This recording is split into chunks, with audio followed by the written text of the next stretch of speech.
Welcome, everybody. Hope you're doing well wherever you are at. I'm doing mighty fine myself out here in Austin, Texas.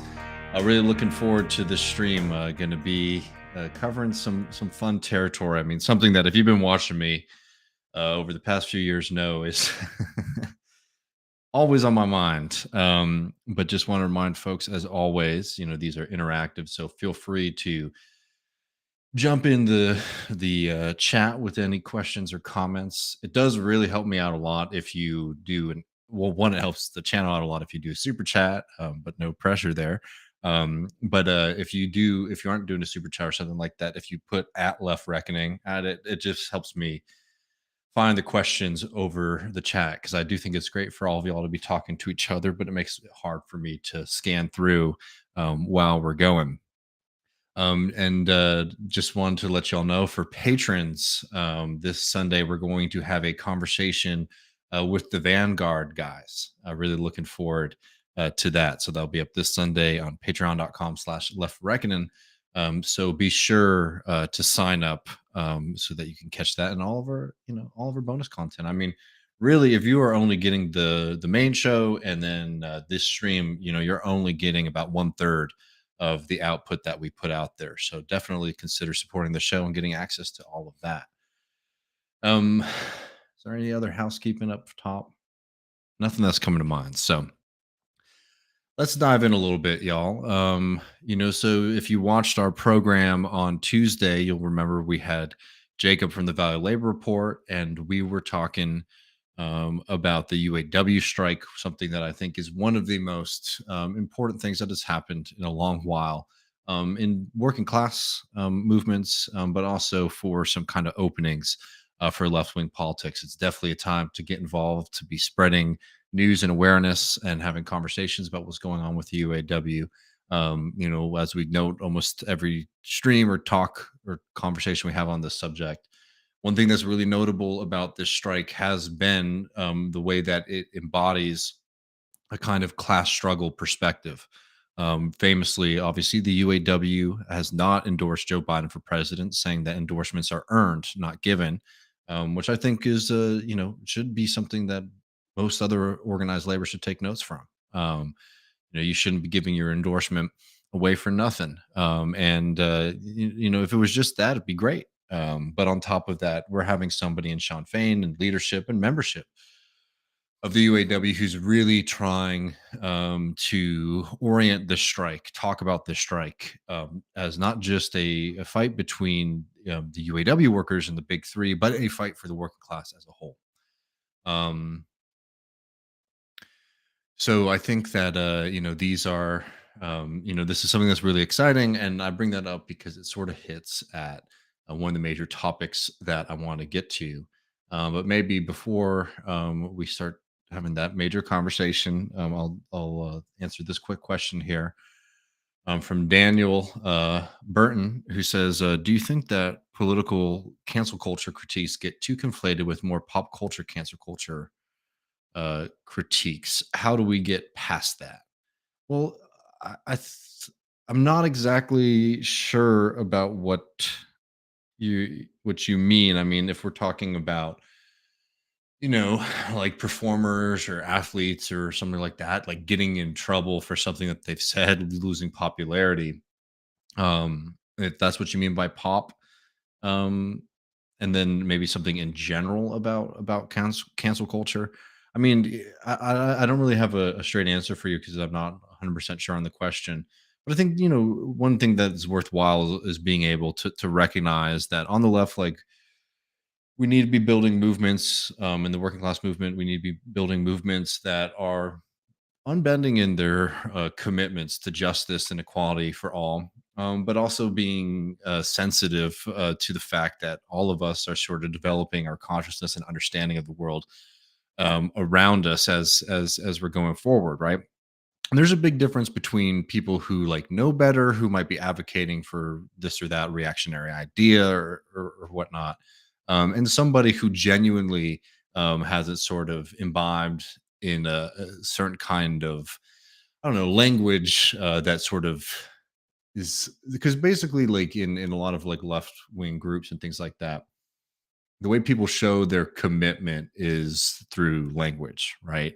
And that's a way that people show solidarity. Nothing necessarily wrong with that.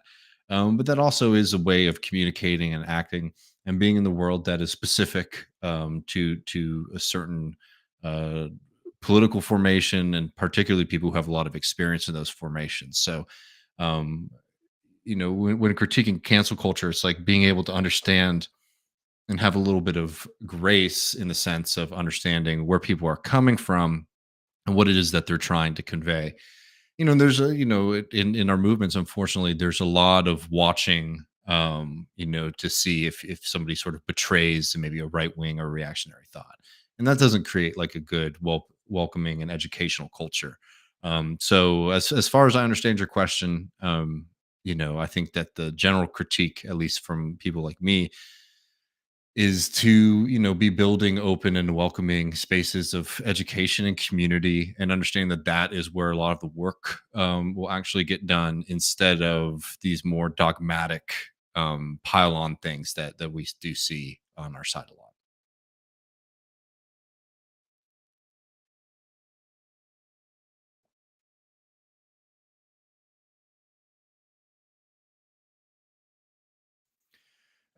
Good question here too from Prairie Fire, who says, "Is being a Longhorns fan the true expression of Texas leftism?" Just kidding. We should be kidding. It's true. Absolutely, is the embodiment of Texas leftism. And as you said here, just kidding. But they are going to be national champions this year. I'm hoping so, and I do think supporting the Longhorns is an expression of a good American leftism as well.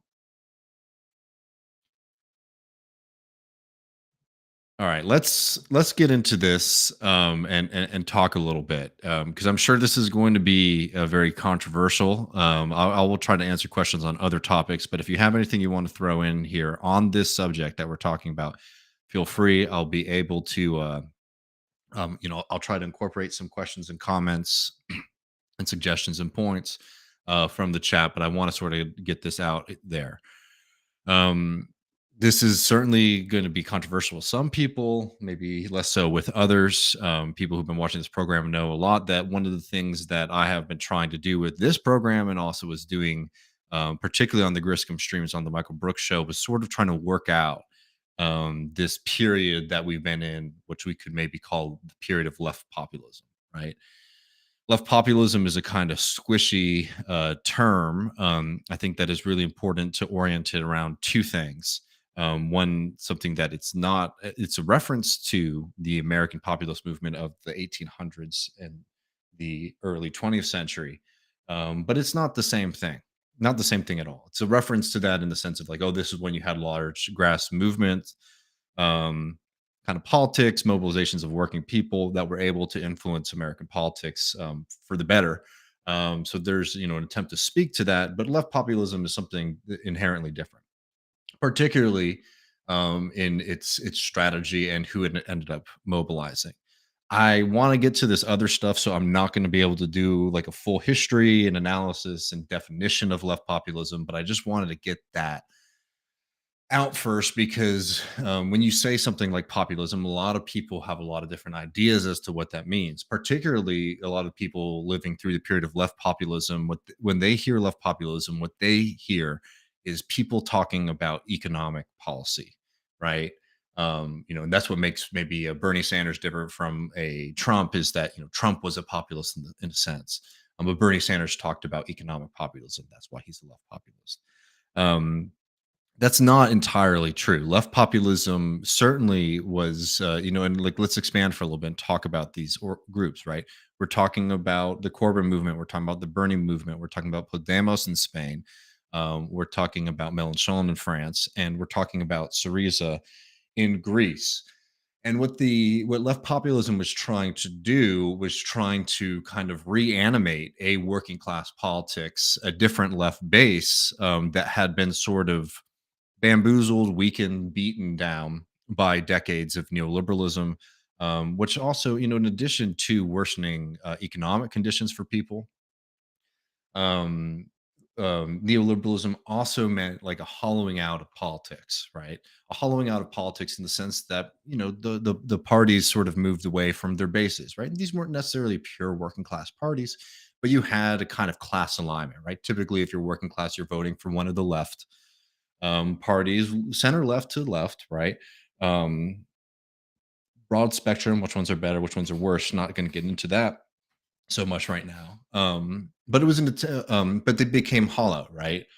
Because as we all know, voting for the Democratic Party didn't necessarily mean that you were getting better working class politics or working class policy. In fact, people like Clinton and Obama and Tony Blair were incredible administrators of neoliberalism, right wing free market economics. Um, so what was left populism? Left populism was a recognition that society had become very demobilized, that there had been tremendous amounts of class de-alignment going on around the traditional left parties all across Western Europe and in the US. Um, and the attempt was is that if you built up a movement around, particularly like a very charismatic political figure, right? It's very true about Bernie, Corbyn, Mélenchon, and Podemos. That you could sort of from the top down reanimate, recalibrate, rebuild these kind of political movements that had been absent after decades, or if not absent, weakened after decades of neoliberalism. So left populism was a movement that also attached to it because it was trying to reanimate and reorganize and basically act as a shock force to reintroduce politics, right? Politics in being like the real struggle over real issues instead of the kind of fake politics, the theater politics that sort of dominated the 1990s and the 2000s. Right? We're like passionate debates, real conversations, but they weren't really about anything that was fundamentally going to change the economic system that we were living under, right? Politics became a big business and it became a big performance, but the actual questions that were being debated, the potential of radical shifts in society, incredibly limited, right? And that's by design. That's what that system tries to do. So left populism emerges as a kind of antidote to that, but um left popular so there's a couple things that are notable about left populism. I know this is a long preamble, but we'll get to the meat in just a second. A couple things that are really notable about left populism is that it tried to reintroduce the people into politics, right? And noting that it's the people instead of the working class becomes something that's very important later, because the people is sort of amorphous, right? The people, right? Who are the people? Well, populism spends its time defining who those people are, and those people, certainly, particularly on the left populism track, like represented, included working class people. But the people sort of defined as something else, right? It was a big tent kind of strategy, right? It was a big tent strategy. It was that we're going to move all these social movements. Some of them are working class focused, some of them are other kind of left social groups, members of the rising middle classes, members of the falling middle classes, right? These are all the kind of the agents, right? These are all the people. And this kind of big tent strategy had, success. I mean, these movements changed and introduced a certain kind of politics into their respective countries. Were very, very different from what had preceded them in the early 2000s to the 90s. But we're sitting here in 2023. Corbyn obviously had not only lost, but was pushed out of the Labour Party. In France, some valiant attempts, but losses there. Podemos um, again has been able to make some successes, but in terms of actually being able to radically reshape and shift politics there. I mean, a lot of these movements found themselves in either completely pushed out of power or in that kind of tricky junior position. Um, and then in the United States, I mean, we're seeing a major fallout of that post Bernie Sanders, 2016 and 2020. That movement is literally a body without a head, and that's why you're seeing a lot of these kind of morbid symptoms in American politics. Now, I want to talk about some of the so the reason I talk about love populism and all this is because this is a collective experience that we all had in this country and all across places in Western Europe, that were very formative for most of us, and they certainly changed politics. There was a lot of positives there, But these didn't end up in success. And one thing that's really frustrating to me about the current moment is that nobody really wants to take a long and clear, sober look.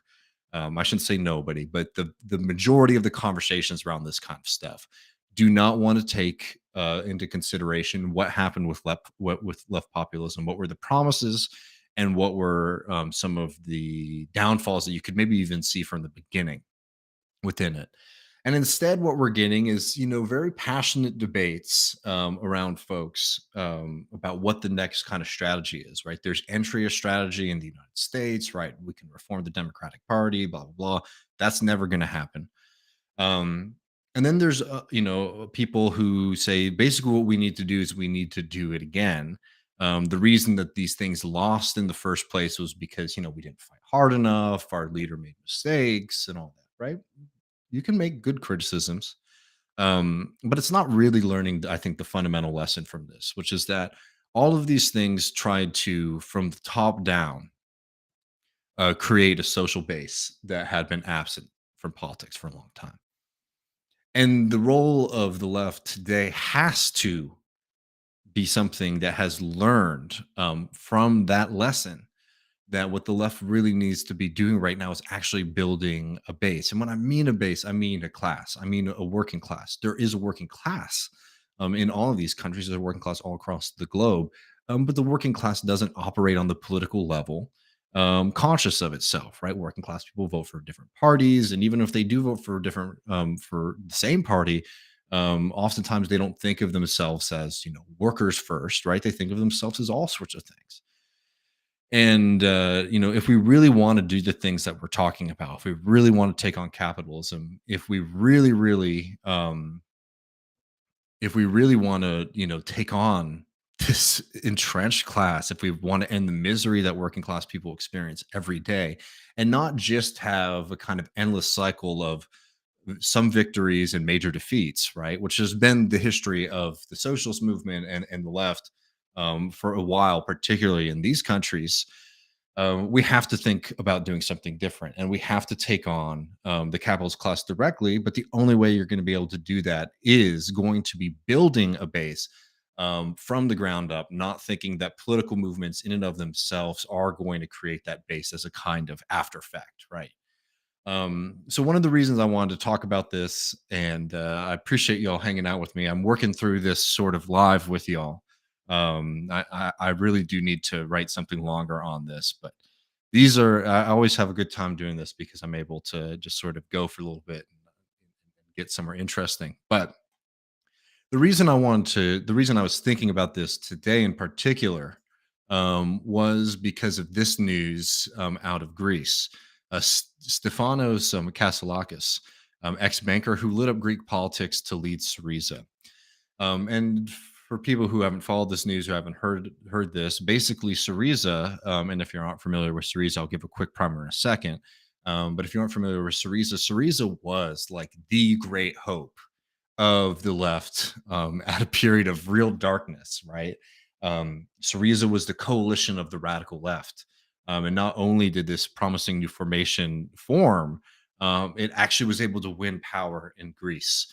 And this is before Bernie, right? So socialists, people who were socialists before Bernie, a lot of people really had high hopes on what Syriza was going to be able to do because it was something novel, it was something new.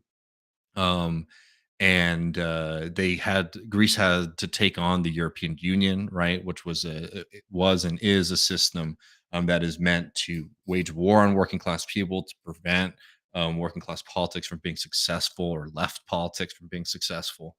And what Syriza had to do was to have a conflict with the European Union. And they were fighting and negotiating with the European Union, which was working to extract more and more money from Greece, effectively to send to uh, Northern European bankers. And famously, Syriza was put had a proposal put forward to them by the European Union.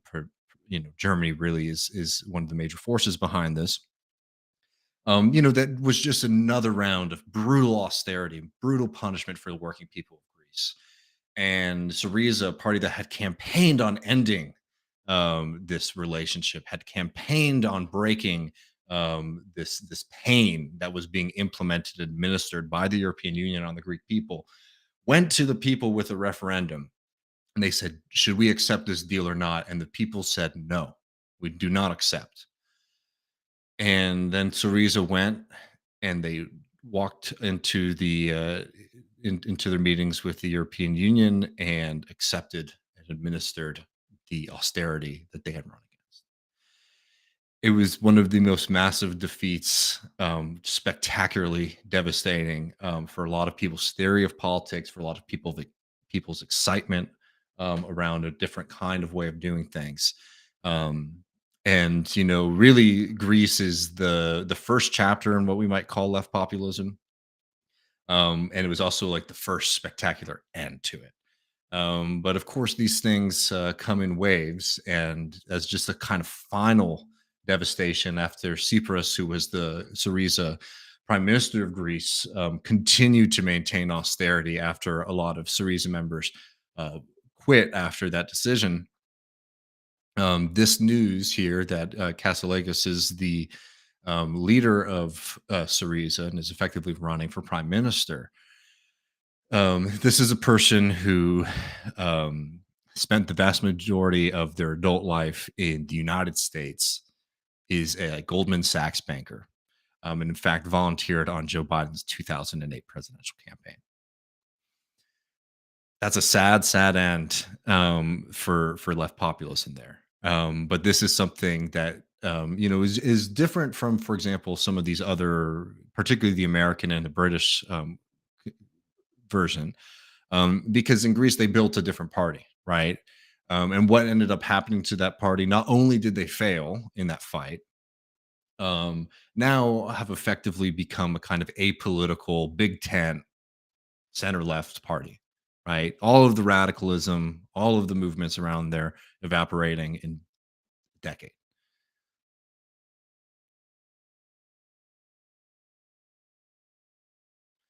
Um, so I bring this up because this is just another example of the kind of poverty, political poverty that we're in. And I wanted to bring it to the American context a little bit, just because I don't think that people have taken these lessons to heart. Um, frankly, and I usually don't do this on this show too much, talk bad on Americans. There's a big part of this about Americans being very, I don't know, obsessed with themselves, not really keeping up with what's going on in other countries to realize that, the Bernie movement was very successful and exciting. Um, Sorry, Schultz, that just popped up on its own. Um, Man, I hate this program so much. I apologize. Y'all just give me 1 second. Um, the chat just disappeared on me. Okay. um where was I? Americans like sometimes have a hard time learning lessons from other countries, and the fact is that in this case it's really important that we learn lessons from other countries, because a lot of these movements, the successes and failures of them rhyme, because there was a similar kind of strategy. They're all different on their because of their own particular contexts, but there's the same kind of strategies that we're going to build a left populist movement. We're going to build it around a charismatic leader, and from the top down, we're going to remobilize society, build some kind of people's movement that is going to be able to take on the entrenched establishment, right? This is the same thing that progressives say in America, the same thing that people were saying in Spain. Similar things were being said in the United Kingdom and the United States. And I don't want to flatten it too much because there are radical differences in the way and the things that people were talking about doing, right? How direct their confrontation with capitalism was. But the fact of the matter is that that kind of general strategy has been something that has been tried in many, many different contexts over a period of time, which to me shows that there's a problem with that strategy, right? Because if it was just in one case, you can say, okay, well, if this didn't happen, then maybe something else could have happened. But the fact of the matter is that in many different countries, different cultures, different economies, different states of mobilization of working class movements, right? All that kind of stuff, you end up with very similar results, unfortunately. And that to me shows that there is a fundamental problem with the thinking around left populism. So I wanted to walk through a couple of examples, thought experiments, if you will allow me to do it, to sort of break down some of the problems with this strategy, envisioning and imagining maybe an alternate timeline for the past few years and where we would be right now, and how, in fact, where we would be right now, um, in those kind of situations where things went way better than they did in this country, shows that the fundamental work is has to be the boring but critical work of actually building a working class base and a strong working class movement, and recognizing that you cannot do that from the top down. It has to be something that is coming from the bottom up. But enough preamble. Let's get in there. And I'm sorry, I am trying to keep my eye on the chat. If there's anything on topic specifically about what I'm saying, I'll throw them up. If not, I will answer questions and have conversations at the end. And I don't know, I do. I'm sorry for doing a thought experiment and aping Sam Harris, but I have to for a second because I get very frustrated about this conversation, because we're going to talk a little bit about third parties and like what might happen if something radical, and let's just suspend belief for a second and just like imagine that certain things went in a direction these things happen. Because look, I'm not one of these people who gets worked up about folks voting third party, for example. I do it.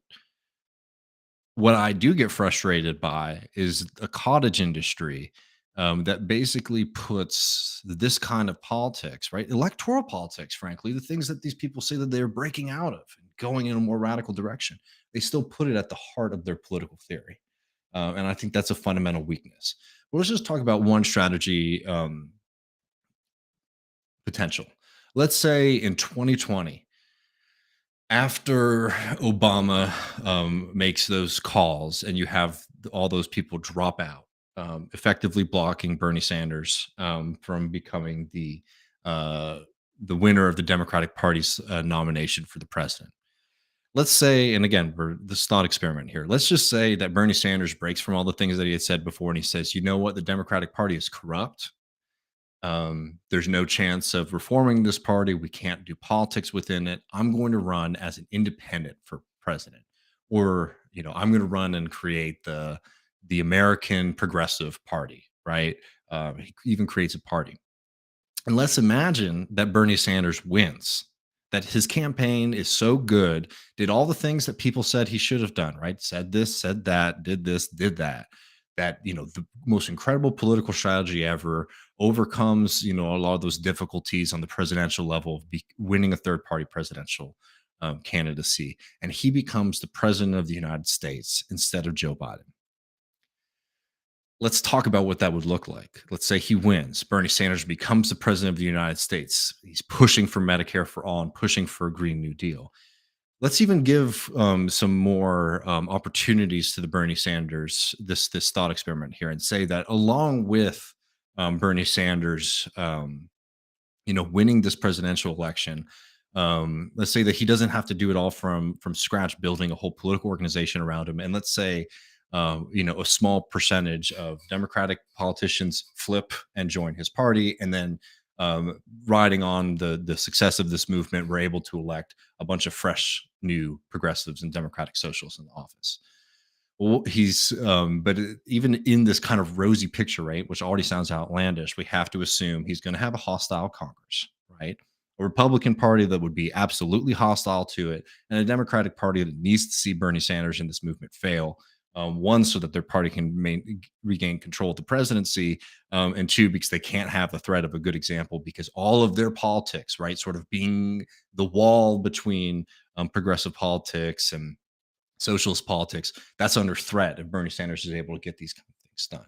So he has a hostile Congress. He has a hostile state apparatus, right? Because you got to remember this, and something I think progressives and even socialists can be bad thinking about, is that the state is filled with people, and those people have allegiances to certain kinds of ideas. This is why we have Cuba on the program, and I always love listening to him on This Is Revolution, because this is somebody who understands the state's mindset, people who work within the state, how they think about politics. So Bernie Sanders is in charge of the federal government, But the federal government is staffed with people who aren't loyal to him. Yeah, he gets to pick his cabinet, but if you look, throughout American history, there are inter-department fights that happen all the time. So he's a hostile state, right? So he's not able even to utilize in fullness the full power of the federal government. And then, of course, what else does he have? He has a hostile capitalist class, right? Bernie Sanders is talking about radically changing the system that we live under. Those people are ready to wage war against him. But again, we're trying to be as we're trying, and I just want to pause right here. This is an incredible result. This is a good thing, 100%. I'm not trying to say, hey, this, like, if this were to happen, I'd be mad or sad. This is a great situation here. And as we go through this, like, there'll be a lot of things that can get done that will help build these kind of movements. But there's one thing that will be lacking, which we'll get to at the end, which is what we have to be building right now. Um, so I don't want people to hear this and say I'm discouraging being engaged in politics or even discouraging thinking big. I'm saying you should think so big that we should be laying the groundwork to do the really big things that we want to do. So let's say, the first couple of years, Bernie Sanders is able to reform labor policy. He's able to fix a lot of the problems within labor law. He gets a $25 an hour minimum wage, right? So people have more money in their pocket. He's able to get a climate emergency called to mobilize the federal government as he's fighting for the Green New Deal against the Democratic Party and a Republican Party that are unwilling to do this. Let's even say in the first year, he's able to get not a Green New Deal, but a better version of the IRA, right? An IRA that still has some concessions to private capital, but has more state investment and has more commitments to building union jobs and things like that, right? But it's not the Green New Deal. It's a kind of transitory position. And he doesn't do this out of his desire or because he sells out. He just is unable to push these things through a hostile Congress. He has to deal with the rambunctious Democratic Party that sees if they can hold out long enough, if they can punish this movement long enough, if they can undermine this kind of politics, that they might have a shot of getting back into power. Um, and while he's able to do things like hold massive rallies still, he has a limited ability to mobilize because while he wins the election, let's say he wins the election by like 55% of the vote or something like that. He won a lot of people and he has a core committed group of people behind him. And then he has people who he won over, right? People who could have maybe gone in a different direction. So Bernie Sanders is able to mobilize a significant portion of the American population to show up at rallies and do certain kinds of things. Um, but the entirety of people who supported him and voted for him are not a part of that movement. Um, he's regularly having to face government shutdowns and intransigent Congress. In the midterms, let's say maybe some moves, and because he's able to do things like support unions, increase the minimum wage, declare climate emergency, is trying to fight against the court in that kind of final fight, pulling back the military, things like that. He does better than most presidential candidates do in their first midterm. More people in his movement who are aligned to him win. The GOP wins some positions, but it's still a split Congress. Let's even just say for in the scenario, 30% loyal to Bernie, 30% of them are still Democrats, and 40% are in the GOP. Right, so they're able to pick up even from the GOP in this election. Right, successful one across the board. There's work that he does to be able to build up ground movements. But now he has a problem because Bernie Sanders recognizes that the federal government is a problem. So they start to do the work of expelling people who are working within the federal government who are not loyal to the project, and they start to bring in people from the activist base. Right, they start to bring in community leaders, people who might have been running a tenant housing, a tenants union across the country. Right, people who have been fighting for housing policy to work at HUD, people who have been working on environmental politics to work in the Department of Agriculture, right? The entire spectrum here. But now we're starting to evaporate those core committed members of the Bernie Sanders movement into the state, right? So to help that become more efficient, to take on those folks. But now there's less people in Milwaukee. Now there's less of those community connections in Austin, right across the board. That would be something that you would have to do. You're going to have to fight with the state, and you're going to have to replace people and push those folks out of power.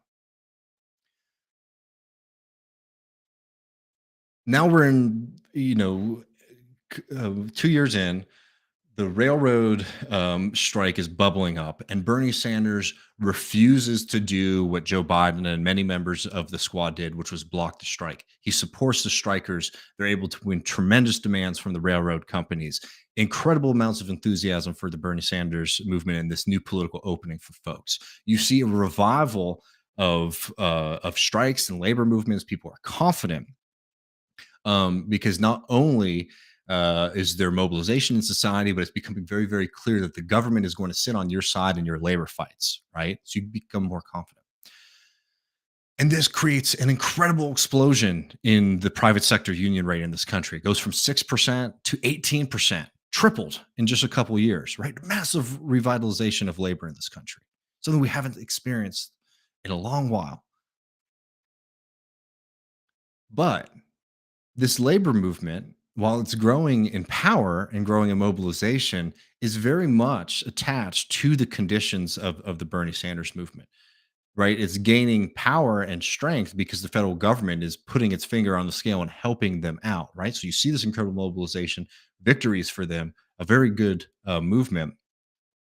But the capacity for this movement to be able to survive as an independent movement, to be more militant, is sort of limited, right? Because they're not sort of growing their capacity, developing their own strategies, right? They're very much relying on this top down strategy that's coming from the Biden administration. We have a stronger labor movement, though. We have better work policy. There seems like there might be a pathway to Medicare for all. Maybe one more election, they could get it. More progressives in positions of power, much better than anything that we have today. But as Bernie Sanders continues to push for Medicare for all, uh, he finally is able to negotiate, along with the other members of Congress aligned to him, kind of compromise um, with the Democrats, where they're able to basically put in a version of Medicare for all, but still leaves some level of private insurance, right? An exit ramp in the future. Still, better world. People have access to Medicare for all. That system's growing in popularity. You're gonna have to duke it out, fight the insurance companies another day. But this is the kind of story with all of the platforms of the Bernie Sanders movement, from the Green New Deal to Medicare for all, free public colleges, all this kind of stuff. Because he's having to fight with the Democratic Party, Rutch is unwilling to do these kind of things. They're having to accept some backdoors for capital, some backdoors for the ruling class, some weaknesses of these policies. It becomes very clear, as all of this is happening, that the bosses and the capitalist class aren't happy. I mean, look, we just saw this massive increase in unionization in the country. Bernie Sanders is talking about a Green New Deal, and he starts talking about things like nationalizing industry, saying we should not allow private capitalists to control things that govern the future of survivability on the planet. And we need to start taking these things under our control. We need to be funding a Green New Deal more vigorously, right? Congress is being, stuffy about this. Bernie Sanders says we need a wealth tax, and we need to weaken the power of the ruling class, and we need to start nationalizing industries. Taking on finance is no small thing, but it is the thing. It is the critical fight that will have to happen in any kind of democratic socialist transition. Eventually, the ability of investment in this system will have to be controlled by the people and not controlled by a private class. Bernie Sanders starts talking more militantly about this. He starts holding big rallies. He starts bolstering this growing union movement, saying, "We're coming for this." And what happens? He says we need capital controls. We need to control the inflows and outflows of money coming in and outside of the United States, because we are not going to allow the rich to pull money out of this country, money that has been made off of the backs of the working people of this country. We're going to fight them, and we're going to say, you make this money here, this money stays in the United States of America. You can't take it and put it off in some kind of offshore tax haven. A bitter fight ensues in Congress, the last that's going to last the rest of his first term in office. It's clear that the Democrats and the Republicans are holding out. Um, The Democrats now become even more clear of a political organization as a representative of the upper middle class, the college educated, and the urban, people who have a direct relationship to finance capital, who own stocks, who are invested heavily in speculative industries, right? Who see their future held up on this. Support for the Democratic Party wanes with working class Americans, but it becomes much stronger with that kind of upper middle class PMC type. Even some of the people who supported Bernie Sanders because they like things like Medicare for all. Well, Bernie Sanders is now talking about redistributing wealth. And I was all for it when we were talking about these other folks. But I don't want you to come for my millions of dollars, right? I'm one of the good ones.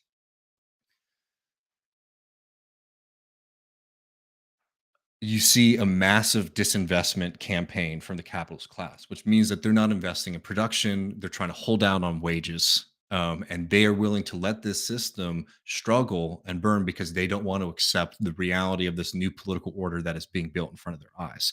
You also see, as Bernie Sanders is fighting to implement capital controls, massive outflows of capital from the United States. It's going to Dublin. It's going to offshore companies so that the United States government can't touch it if they want to. A massive recession hits. And Bernie Sanders and the progressive movement are able to maintain loyalty and do a lot to sort of shield people from the suffering. But people recognize what's going on around them is that they're living in more difficult economic times because, again, a political choice by the capitalist class, which is organized on class basis. And there's attempts to be able to build an organized working class movement, but it's coming from the top down, right? It's still trickling in, and it's not fully realized yet. There's calls as this crisis gets worse for a general strike, right? We have higher unionization rates.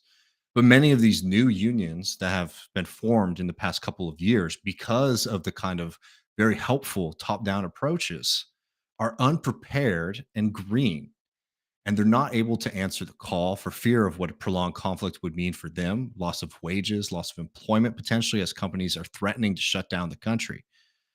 We go into the presidential election 2024, and the Democrats, despite the successes of the Bernie Sanders movement, despite the fact that it still has a popular mandate, and could certainly win a head-on election against the Republican Party, decides to spoil the election, and they run their own candidate against Bernie Sanders.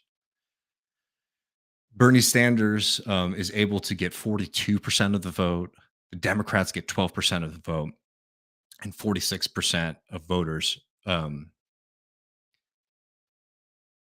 What the math's not right, but you get the point. The Democrats split the vote here, right? They become the spoilers, and the GOP candidate wins the election. We are in a much better situation than we were in 2019. There's no doubt about it. But that final fight with capital, right? That fight to be able to deliver on a lot of those things is severely limited by the inability to mobilize the working class. Because to take on the working class, you have to have a base, not just a group of voters, right? This is why I get so frustrated with a lot of this talk here, is because it's all like, what if we can convince people on this one Tuesday, then we're going to be in the situation that we need to be. No, because the fight is only going to get worse the second that you actually have the power to do the things that the capitalists. You think about all of the attacks on Bernie Sanders and this movement that we've seen. They're just afraid of them maybe being able to win an election, or hell, even just putting up a good showing. You will see the teeth come out if you have a movement that actually has the ability to take on those things. And what that movement has, and that's going to be the case no matter what, right? So of course, this is a thought experiment, and there are different things that you could do in different kind of strategies, and maybe there's a way to win out. But the fundamental fact is that more often than not, this movement ends, or at least this presidential movement ends at some point with some kind of defeat, with a capitalist class that is emboldened and is fighting back against working class politics, and what is lacking to be able to make the revolutionary transition, right? Because again, also in this thought experiment, we are operating under the assumption that this movement is going to, the political movement, right? The leaders, Bernie Sanders and the other elected officials, are going to be taking the fight from day one, right? They're not going to waste this opportunity. They're not going to try to acquiesce. They're going to try to take on and get as much as they can in this opportunity that they get. You start pushing the game like that, the capitalist class is going to fight back with everything that they got. And the only thing that will be able to beat them is a radical revolutionary working class movement.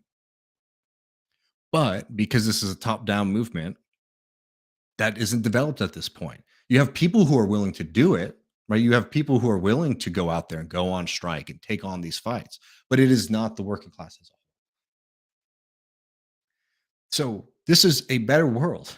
That's 4 years of real struggle, real developments, and could be, for example, the catalyst into building something stronger, right? Because everyone experienced what they were able to do by holding up politicians, right? Everyone saw what that kind of final moment would look like in that situation, talking about the presidency. So maybe it does spur a radical movement. I wouldn't say that this would be a bad thing to happen. I think it would, I mean, hell, it'd be one of the best things that had ever happened in any of our lives.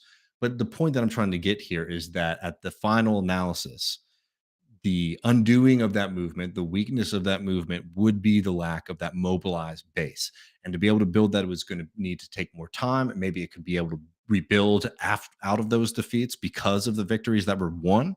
But all of those victories would be weakened, right? Because the Republican Party comes in, they weaken all the labor laws that were able to lead to this labor renaissance, right? Maybe labor is able to fight back, right?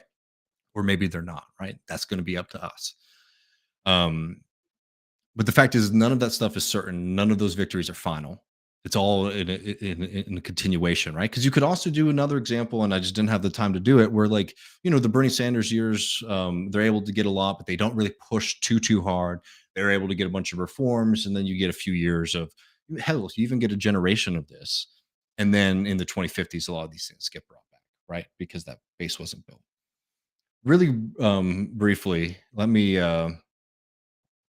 just talk about a quick one, and then I'll open it up to the chat to maybe respond to some of this. So if you have any questions, maybe start getting them in now. And I hope this is helpful, not me just going on. But it's just like I know sometimes it seems simplistic, but it's just this base building is always going to be the fundamental problem in victory or defeat. And it seems like there's very little interest in what that would entail, because what most people are interested in is like, what would be the best campaign slogan? What would be the best commercial? What would be the best argument? What would be the best policy? Even? I'm not saying it's not worthwhile to ever think about those things. I think about those things and talk about those things constantly. But what frustrates me is the lack of the other, because without the other, you won't ever be able to maintain or sustain these kind of things. Well, let's talk about another one really fast. A congressional third party launches. Incredible message, great fighters, people who are unafraid to make the critiques of the Democratic Party and of capitalism and of the Republican Party. And they're able to even break out of the red and blue dynamic in this country. You have tremendous representation of this movement in the South, right? Able to pick up GOP voters and have them voting for this new progressive populist working class organization. Able to make gains, and they're able to but they're still a minority party, but because they're able to withhold their votes, they're able to push the Democratic Party into a better direction. And these politicians are massively popular. People love these folks. They're able to hold their seats for decades. They're able to get progressive economic policy, not socialist, by the way, but progressive economic policy, higher minimum wage, things like that. Fight for better protections for workers, enshrine Roe v. Wade into law, free public education, higher minimum wage. Let's even say Medicare for all, just um, for the thought experiment. Not delivered by this movement, by the way, delivered by a Democratic president, but and the D's are able to not only own it as a policy, but also create pitfalls and openings for private insurance and private capital to still continue profiting off of the system. That's an incredible situation too, right? We're able to achieve a lot of our goals. We're able to get more representation, but that situation is still top down. And that's the point: is any movement that starts via politics, via getting people elected solely, is always going to be top down. What you have to be able to do is to be able to build a working class movement that from that working class movement is putting maybe people into office from and of that movement, rooted in that class movement. Because there are examples of this in history. This is the pitfall of social democracy. You have real organizations and movements. They're able to win tremendous things for the working class. They're able to get tremendous victories for the working class, all while having to keep capitalism at bay. Not solely just because the strategy is for maybe a compromise, but just because they're never able to get over that kind of political threshold to be able to do it on their own. And this is where you get into what's called the iron law of oligarchy, which is you have this kind of political base, this leadership base, right? This is the story of social democracy. This leadership base that spending all of their time working with the power players. They see, for example, what's actually going on behind the scenes, and they recognize that to be able to get these things for their voters, to be able to win victories for the working class, they're going to have to accept some things from the capitalist class. And also, they realize that all of the folks on the other parties aren't exactly the villains they were made out to be. um, right? And also, they don't want to go back to having to work a regular job like the rest of us. So they don't ever want that working class movement to have the knowledge that they're gaining, right? This is one of the key crises in within like the social democracy movements too. Is you basically created, very good politicians who did tremendous things, and this is why, because I already know that a certain group of people whose theory of politics is all about corruption, um and like weakness, right? That they think the reason we don't have things is because so somebody became corrupted, right? They touched the stone that turned their soul bad. um no, it's much more material than that, and less so about like secret bribes. Is that people recognize that, as long as they're in this particular in this intermediary period, that other people could do this job. Other people from their shop floor could do this job, other people from the class could do this job. So they stop sharing knowledge with the base, and the base sort of withers. The base that might have been highly mobilized to maybe start this organization or start this party becomes complacent because they're getting some victories and they're not getting the knowledge that is sort of being learned in the halls of power from their elected officials. And those connections between the party and the base, they start to weaken and degrade. And that's the story of a lot of the socialist parties in Europe, right? Is that they came out of real things. But over time, those relationships degraded and the party rose above the people. And I won't be able to like figure out the problem necessarily, other than some maybe general guidelines of how to avoid that. But that is like the real threat of a certain kind of political strategy as well, right? Is to fall into social democracy. You look at it, the same thing with the revolutionary socialist movements too, right? You had a party that was able to sit above the people. Those were things happen that absolutely happened. And anyone who's telling you that's not the case is full of shit. Able to do tremendous things for people, able to embody a lot of hopes and dreams that people had for a better world, but undoubtedly fell into crisis as the relationship with the people weakened. And even there, you had a more perverse relationship because if the state ideology or the state motivation is something different, then any kind of attack on your party is a threat to the revolutionary movement, right? So that's why you see some of the kind of brutal crackdowns and things like that. So I'll just say this in closing, then to throw it up to the chat and hear what y'all want to say, and what y'all think about that. But the reason I'm talking about this, reason I care, I mean, it's obvious why I care about this is because I'm a socialist and I want us to live in a better world than we live in right now. But the reason I spend a lot of time on this program is because those are the real questions that are in front of us as a movement, right? Both in the short term and the long term.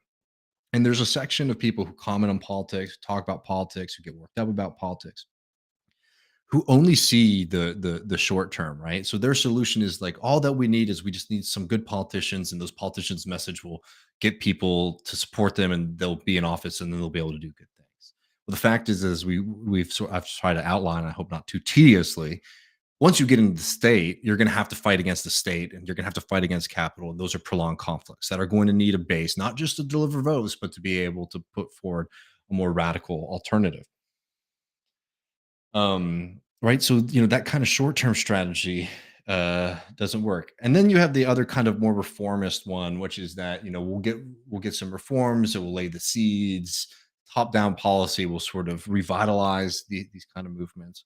I do not deny for a second there's better policy and there are better environments than others to build a strong working class movement. But the fact is that you have to be able to build it in all of these different conditions. Um,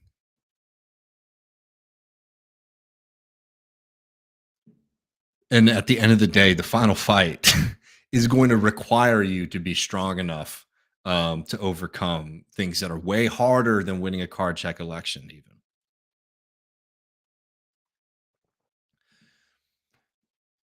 So, rough draft. This is off the top of the head. Um, I know I should write something. They'll probably be more clear, but that's where my head's at. I want to hear what y'all are thinking. I'll take some questions and lines from y'all. If you have them, please throw in at left reckoning at the top of the chat so I can get to it. I'll be really happy to spend a couple of minutes on this if you'll have questions or comments or arguments, even.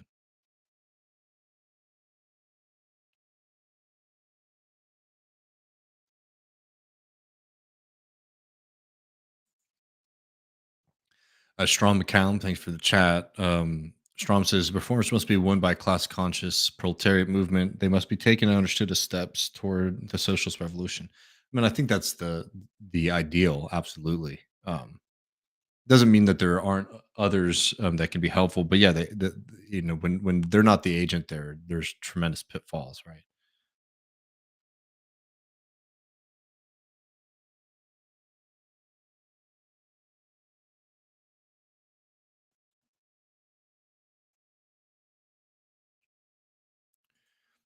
Well, Angel of Redemption. I think this sorely underestimates the ability of mass media to manufacture consensus. People literally voted against Bernie because they what he thought they said he was too good to be true. Well, I mean, well, one again, this was a kind of thought experiment to sort of expose a problem of mass mobilization. But two, I'm sorry, any movement would have to be able to take on the mass media, right? That's part of the ideological fight and battle. And if the argument is that we can't take on the media, um, that like a real working class base movement couldn't take on the media, then we might as well stay in our beds. I'm sorry. Um, but absolutely, the media is able to do this, but that gets into another problem too, with the kind of we're gonna have the best message kind of politics that we get from people. It's like, there's a secret electoral formula that we just haven't tried yet. Is that yes, as you're saying, friend? The media will do a lot of work trying to break that. As long as it's in the hands of the people, it's in the hands of. But also, a lot of people don't think that have like a genuinely and oftentimes correct cynicism about politics, and that's like one of the real difficult challenges ahead of us too. That I think sometimes when people see things like, "Oh, this poll says this many people support this policy," it's like that should have never been in doubt to you that people support these kind of policies. What they don't think is that these things are possible, right? And that's why in the example of the Bernie movement, I was saying that you might have 20% or 15, I mean, more honestly, y'all, like 10%, right? Even in that revolutionary situation, 10% of like the Bernie voters who are like really adamant are really able to be militant and, mobilize in the streets and do things that would be necessary. But yeah, a significant majority of those people, is enough of a fight to just get them to show up and vote for him because they don't think that these good things can happen. And, if you had 4 years of a lot of some victories, but also a lot of defeats, um, you know, people's cynicism will also revive itself. So you have to have a movement that can not just mobilize and organize people, but also sustain people, right? And like maybe by way of like another historical example, 100% that what Greece has to do and had to do at that moment with Syriza was to get out of the European Union, right? Just no doubt about it. The European Union effectively prevents building a socialist movement anywhere, but particularly in Greece, right? You just can't take on capital the way you would need to, and you can't have a government that's being forced to do austerity on the people if you want to do the things that we want to do. So yeah, in the technical sense, it's 100% correct that Greece needs to leave the EU. But what would that entail? I mean, you just see a massive capital outflow from the country, a massive recession, right? Brought on, yes, by a cynical capitalist class, but those are the people who have the money. and the power. And unless you have a strategy of how to get it from them, they're just going to pull it out, right? They'll pull it out of the country. They won't invest, and you will go into a recession. Right? You have to be able to take on finance, right? And that's a later stage thing to be able to build the capacity to do that. So what would have to happen, right, is something that I think that people aren't prepared for. But it would mean that you would have to go through a kind of a revolutionary moment where people are going through tough times. But the promise of what's on the other side is strong enough. The belief on what's on the other side is strong enough, and they didn't have that developed in Syriza in Greece. They just didn't. The Bernie movement didn't have it here across the board, right? But you see, like looking at a country like Cuba, right? A country that has just been strangled by US economic warfare, right? It's created a lot of bad results in the country, but there's a belief that maybe something better could come around, right? And that's the kind of hope and that you have to have within your movement to be successful.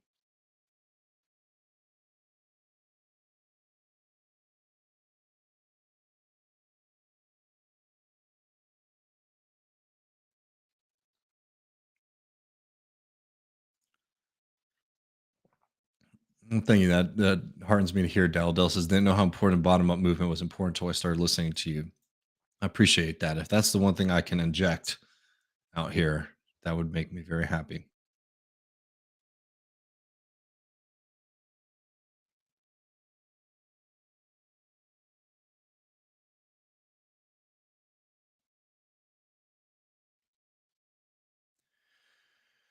All right, let's see. I'm a couple minutes behind, so get those in.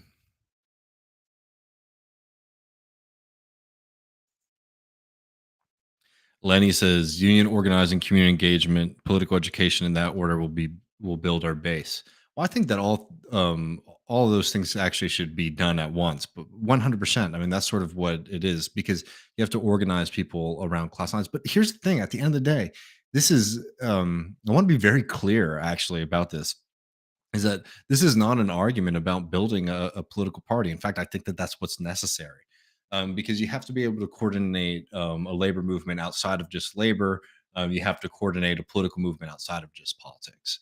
And for that, you're going to need to have that kind of organization, right? And remember what a party is, right? Not in the sense of like how what people think when they think of the Democratic Party, the Republican Party, right? Where it's like you vote for somebody, and you're in that party. No, like an actual party with internal democracy where things are decided and is also operating outside of just elections and also not in the kind of way that like the third parties in this country are always set up, right? Which is effectively just a mirror image of what the Democratic Party is, just with less people. You have to like think about something like, man, what if the Teamsters and the UAW went into their contract negotiations together, right? Actually linking up those movements. Well, to do that, you're going to have a certain level of coordination, right? And that's happened before, right? Where you've had labor movements and unions getting together. But to be able to organize that on a mass scale, you're going to need to have some kind of larger movement and organization. So all these things have to be sort of cooked up together.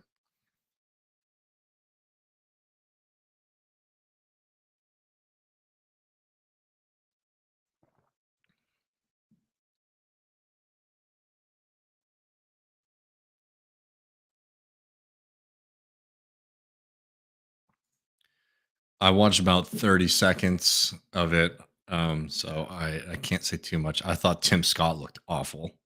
Um, I don't know what his lane is at this point. I mean, they all are just. I mean, even DeSantis. I mean, you see his weird smile thing every time he finishes a sentence. He smiles at the camera. Looks like looks like there's like a little minion inside of his head who's trying to communicate, to rescue him.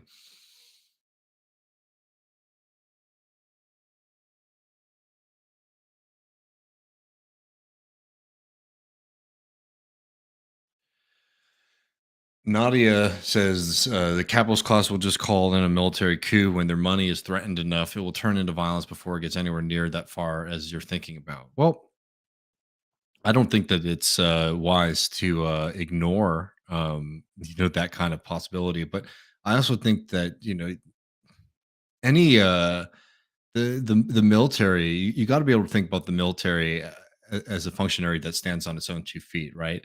Um, or can stand on its own 2 feet, right? Because there are examples of think about something like a little bit less of a um, uh, comparable. Not Think about something like in Venezuela, for example, where Hugo Chavez, somebody who sort of comes out of the military, is able to get the military on side. Right, that's something.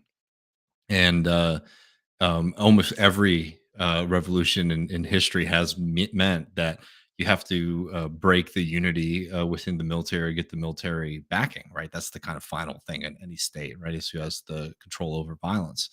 Um, right, Soviet Union. Right, they had a military. What ends up happening? Well, you see defections. Right, you see a split, it's civil war. Right, it's not a one, but it's not one sided. So I don't think that it's helpful to I don't think that it's helpful to ignore, for example, the military question, um, in a kind of revolutionary moment or something like that. But I also don't think that it's helpful to foreclose it and just sort of say, "Oh, the military would do this." Well, the military is made up by certain groups of people, and there would be splits if you're really building a politics around class lines within that institution.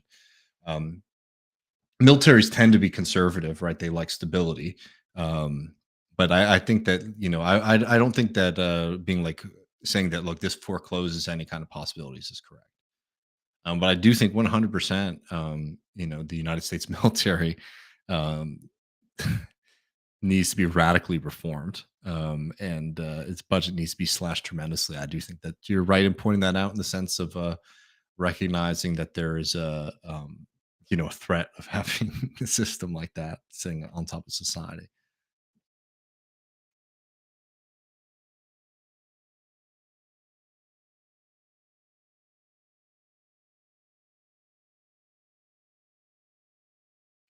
Yeah, yeah, exactly. Then, as Nathan says, the new Syriza leader is an investment banker. Yeah, I mean, look, that's the tragedy of that strategy, right?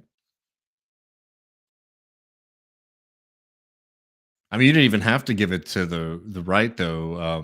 Recent Greek elections gave mandate to the center right party. I mean, Syriza was doing austerity before the right was able to come back into power too. So it's actually a consensus, right?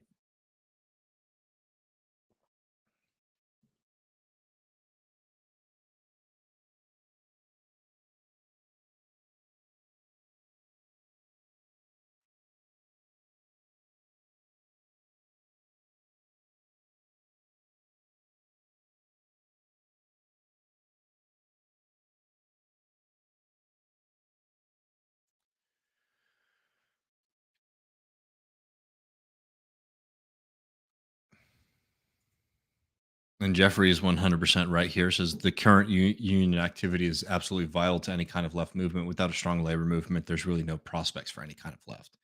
And I think that's as simple as it is, right? And I think that that's where most people's focus should be right now, um, particularly like in the immediate context.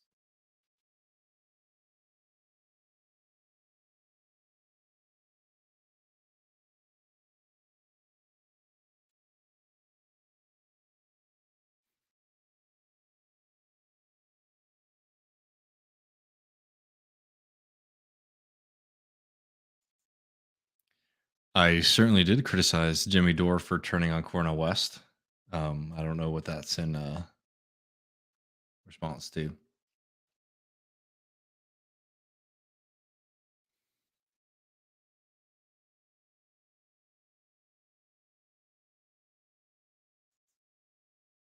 Miles says, when in the United States history has there been a strong competitive united leftist movement? Well, let's be clear about the two things here. We got to stop the leftist stuff and start talking about socialism and socialist movements. But on that, you had the people's movements in the 19th century, which were able to fundamentally change a lot of the politics in this country, and also I think unarguably laid the groundwork for some of the reforms and changes that you saw under the FDR administration. A lot of the things that were demanded by those early movements are realized then. Um, but I mean, the strongest movement ever is when Eugene Debs was able to get what 17% of the vote for the president of the United States. That's pretty good. I think that that's the strongest it ever was. That's also in a context of an explosion that's going to come within the labor movement. And also remember one thing about the Socialist Party that I again like this goes back to the kind of criticism of some of the models I think that some people are pushing. They had chapters and locals in, like, Arkansas, right? And I don't even mean that as a dig, right? Because if you don't know a lot of the history of socialism in this country, its hotbed was in the South, in Texas, in Oklahoma, in Arkansas, along with very vibrant movements in the major cities like New York, and other places in the Northeast. But they had representation all across the country, which meant that when Eugene Debs and other socialist party auxiliaries went across the country, there were places for them to go, right? Literal, like people who are already on the ground, already members of the community, already advocating for these kind of things. That already existed. And remember, like Eugene Debs gets thrown in prison, right? And I think that when you look at the history of the socialist movement in this country, I know some people, a lot of people take inspiration from it. Some people are like, well, they were very cool, but they lost. Well, don't forget that they lost because a lot of their activity was effectively made illegal, right? That happens very clearly in the state of Texas, which was another hotbed of socialist organizing. But some of the lessons you can get from that is that the socialist movement was not, yes, it was running presidential campaigns, right? That's why everybody knows Eugene Debs. Um, but it was also doing that kind of groundwork of laying a base. And in fact, a lot of the members of the Socialist Party were influential in building the labor movement in this country and building the union movement of this country, which is why you had to have a reactionary attack on communists and socialists within the union movement to expel them because it was too dangerous for capital in the Democratic Party to have these radicals in positions of influence and power. So there's a lot to learn from the Socialist Party in terms of like actually mobilizing and being rooted in people's everyday life and in their communities instead of some kind of late top down thing.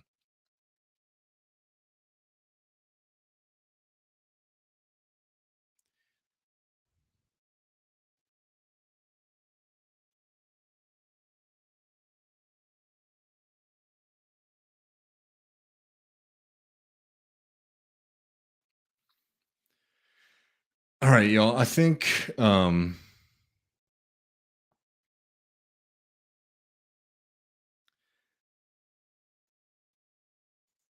make sure I get super chats in before I go, but I think I'm going to have to run.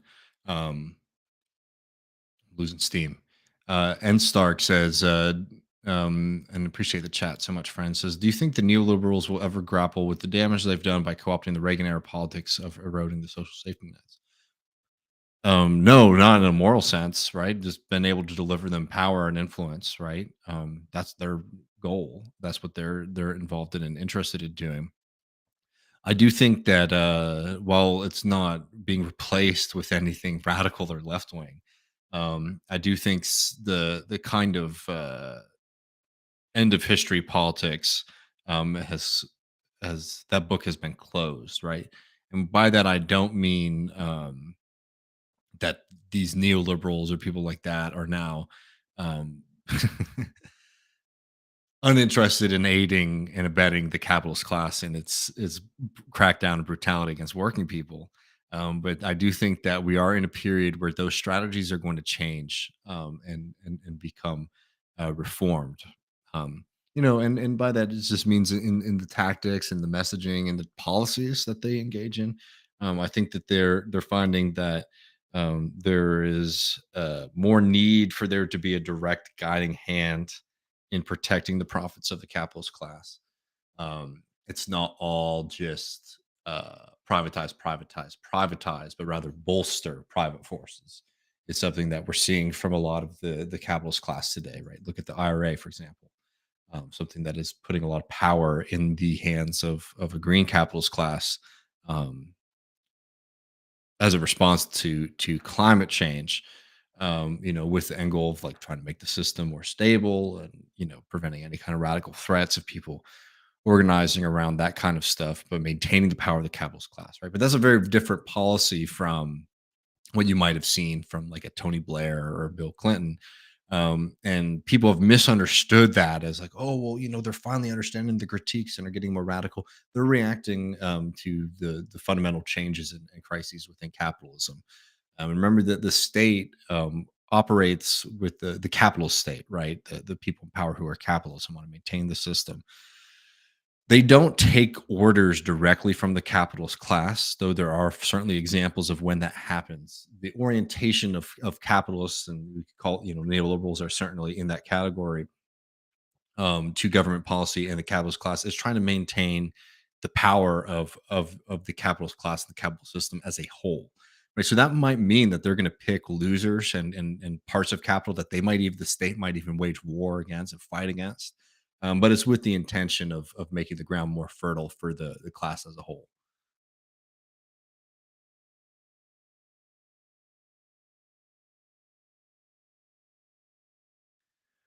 All right, y'all.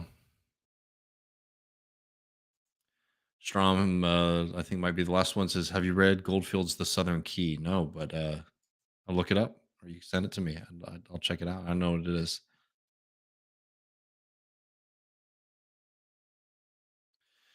Jay from New Jersey says, I noticed during Biden's speech, he never once said the working class, while Fain did. Why do politicians avoid the term working class? One, because the Democratic Party isn't a working class party, is in fact making that more and more explicit.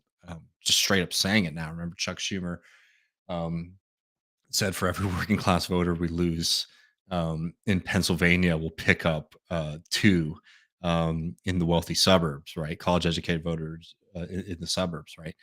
That's their politics.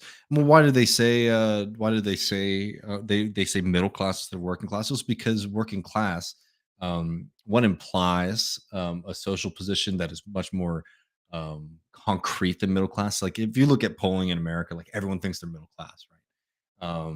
When you say working class, some people, a lot of people won't say that about themselves.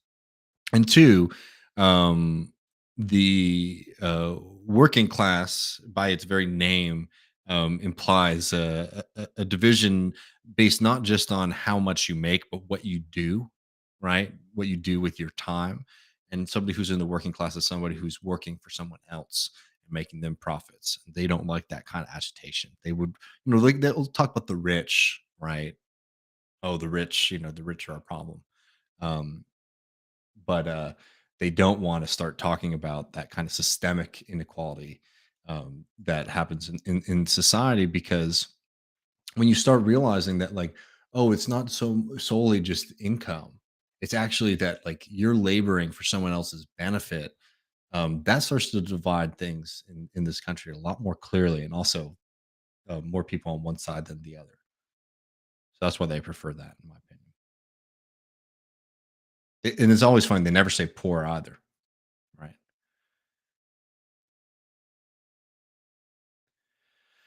All right, friends. I'm gonna run. I will see y'all. Come by this Sunday, patreon.com/left reckoning. We're gonna be joined by the good folks at the Vanguard. Really looking forward to chatting with them. It'll be my first time. Patreon.com/left reckoning, just $5 a month. It helps us continue doing the show, building out more stuff. I know we'll probably I think the intention is to do the second part of the Communist Manifesto Marx reading soon for patrons as well. So if you like the first one, it's up and we made that public for everybody. You can watch that after the stream, and maybe consider joining up so that you can catch the next one. Appreciate all of y'all so much, and I'll see you soon.